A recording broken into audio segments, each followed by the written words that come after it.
I got something I wanted to talk about here because, like I said, we got some breaking news that's happening in the world of POTA. Uh, the, Da-da-da-da-da-da-da.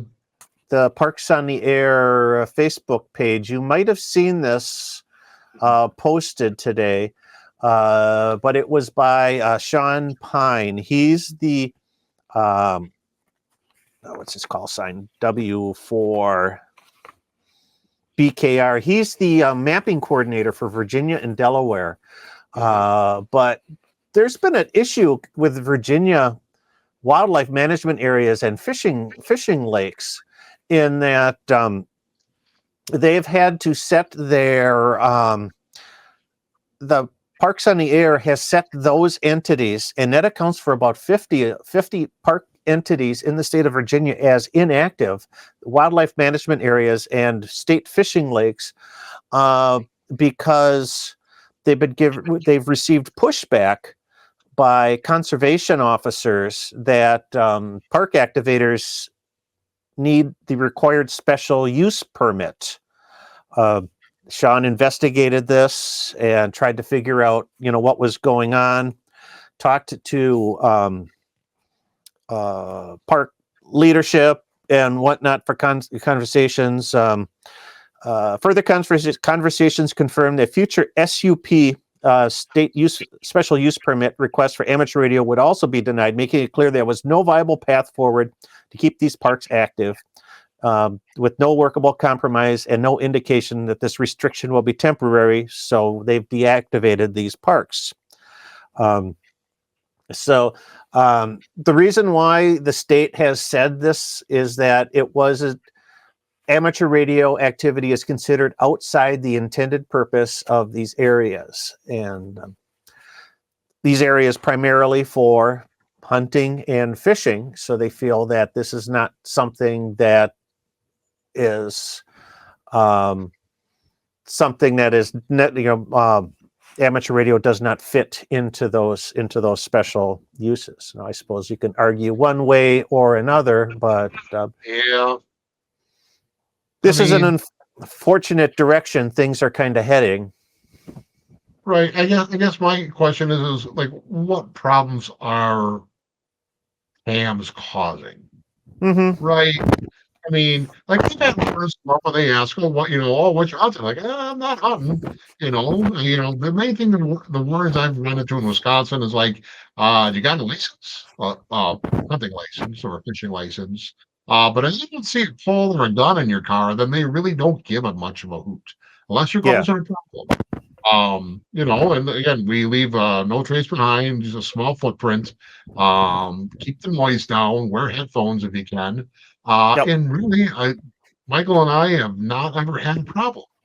No. So I guess the question is what was going on over there that caused the problem? Because normally speaking, and I'm just going to say this from my view, um, is that the conservation wardens don't have a problem unless you cause a problem. Mm-hmm. So I don't know what's going on. Yep, Um, absolutely, and I think that's probably the case. There mhm, could be activators that maybe are, are not, maintaining a small footprint, wires in the trees, stakes in the ground. Some areas don't like that. Other mhm, areas don't care about that at all.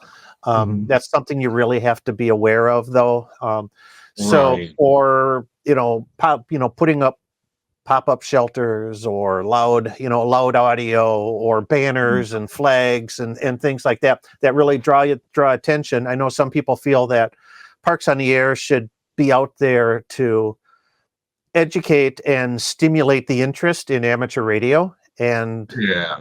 that could Yeah. be our own downfall. If you know what I mean. um, Yeah. So so in some respects, Wisconsin's kind of got the same thing with the natural areas. mm-hmm. But there's a sort of an agreement between our mapping coordinator and the DNR that we won't, well, not me, but POTA won't um, put the natural areas in the database Just as long as we don't do any problems with the other areas, state Yeah. parks, wildlife areas, things of that nature. And Wisconsin's got a million acres of land. It seems like everywhere you go that there's a POTA entity now around here. Yeah. So we'll see how it goes, I guess. Yeah.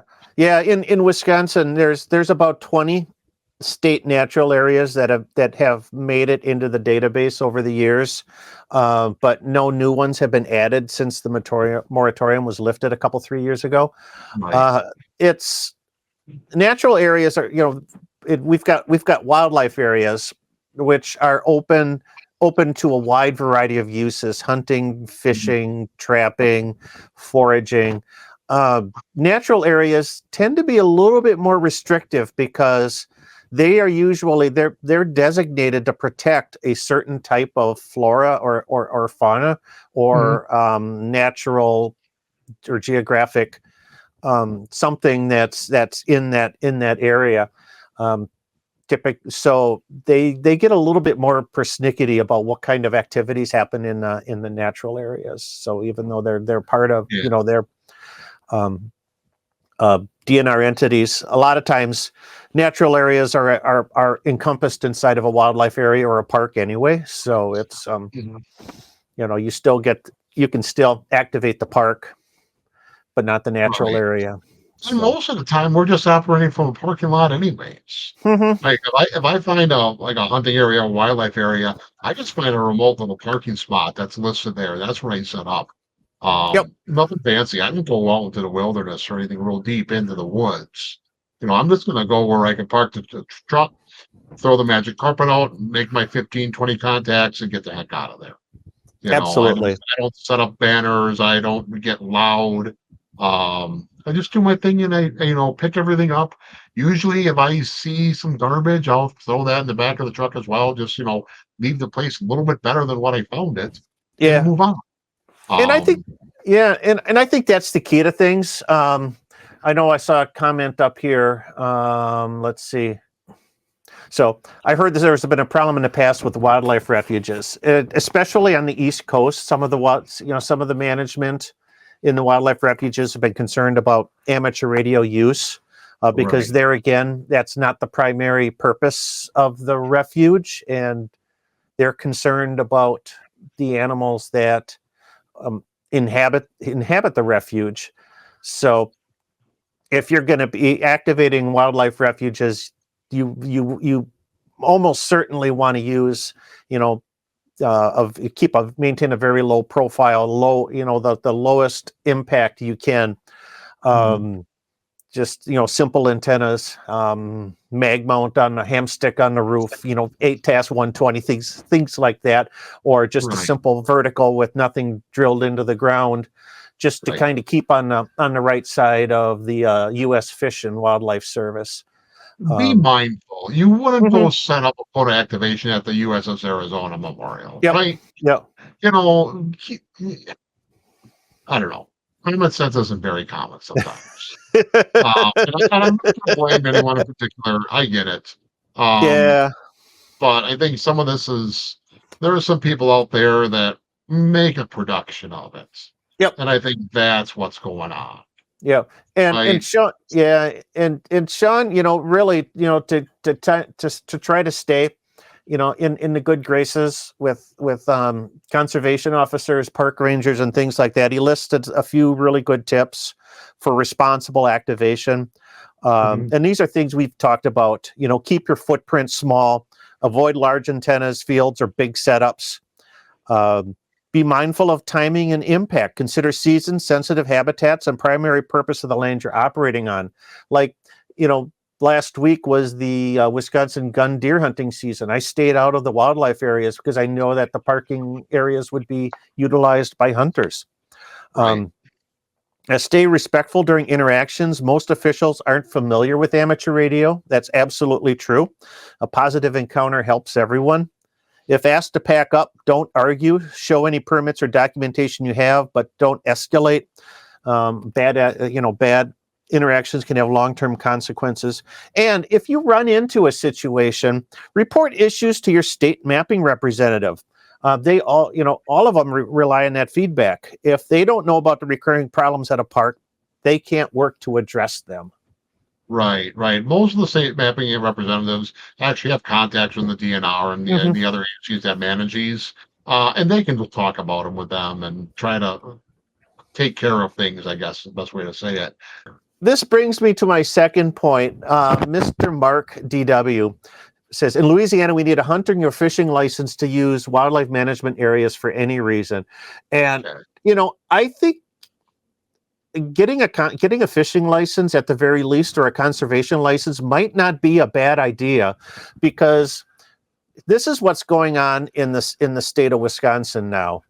And let's see if I can get rid of this. We've got just proposed in the last couple of weeks, Republican lawmakers proposed new fees for hiking, biking, cross-country skiing on state-owned land.